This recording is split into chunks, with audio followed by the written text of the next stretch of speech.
Assalamualaikum warahmatullahi wabarakatuh. Yang terhormat Bapak Fauzi Abdillah SPD MPD dan Bapak Dr. Ahmad Hussein MPD selaku dosen pengampu mata kuliah Landasan Kerangka Filosofis PPKN. Perkenalkan, nama saya Muhammad Bintang Perdana Putra dari PPKN kelas B. Pada kesempatan kali ini, saya ingin menampilkan hasil analisis saya mengenai 4 konsepsi pendidikan kewarganegaraan oleh Afif Cohen, serta korelasi tentang teori tersebut dengan kompetensi inti dan kompetensi dasar pada jenjang pendidikan kelas 1 sekolah dasar. Teori yang pertama yaitu pendidikan kewarganegaraan liberal. Siswa diharapkan dapat mengembangkan keterampilan individualistis yang dibutuhkan untuk mengambil bagian dari proses politik, serta memiliki kebebasan menentukan mana yang dianggap baik bagi dirinya dan sebaliknya.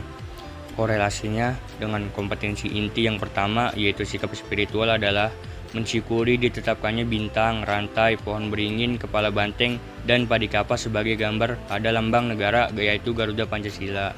Kemudian korelasinya dengan kompetensi inti yang kedua, sikap sosial adalah bersikap santun, rukun, mandiri, dan percaya diri sesuai dengan sila-sila Pancasila dalam lambang negara yaitu Garuda Pancasila dalam kehidupan sehari-hari.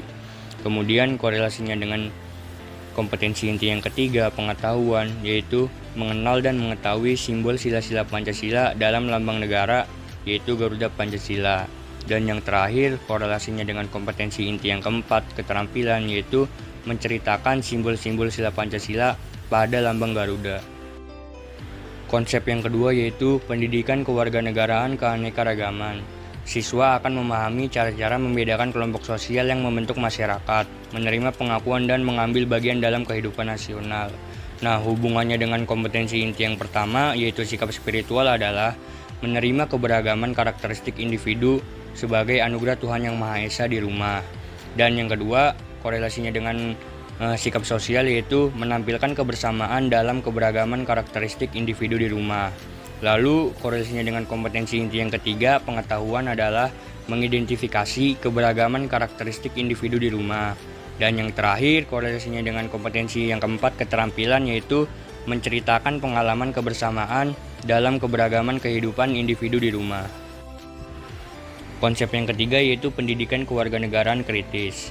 Siswa diharapkan dapat mengembangkan keterampilan analisis individu yang dibutuhkan untuk lebih memahami realitas masyarakat yang dianggap tidak adil. Nah, hubungannya dengan kompetensi inti yang pertama, sikap spiritual adalah menunjukkan sikap patuh aturan agama yang dianut dalam kehidupan sehari-hari di rumah. Lalu hubungannya dengan kompetensi inti yang kedua, sikap sosial adalah melaksanakan aturan yang berlaku dalam kehidupan sehari-hari di rumah. Nah, hubungannya dengan kompetensi inti yang ketiga dalam bidang pengetahuan adalah mengidentifikasi aturan yang berlaku dalam kehidupan sehari-hari di rumah. Dan kompetensi yang keempat, keterampilan, yaitu menceritakan kegiatan sesuai dengan aturan yang berlaku dalam kehidupan sehari-hari di rumah. Konsep yang terakhir atau yang keempat adalah pendidikan kewarganegaraan republik. Siswa diharapkan dapat memiliki perasaan saling memiliki dan solidaritas untuk identitas nasional. Hubungannya dengan kompetensi inti yang pertama yaitu sikap spiritual adalah menerima keberagaman di rumah sebagai anugerah Tuhan Yang Maha Esa. Kemudian hubungannya dengan kompetensi inti yang kedua, sikap sosial, adalah menampilkan sikap kerjasama dalam keberagaman di rumah.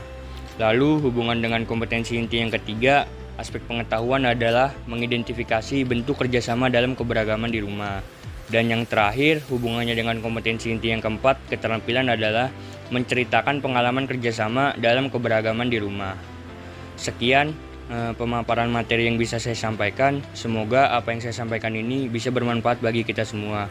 Kurang lebihnya mohon maaf. Wassalamualaikum warahmatullahi wabarakatuh.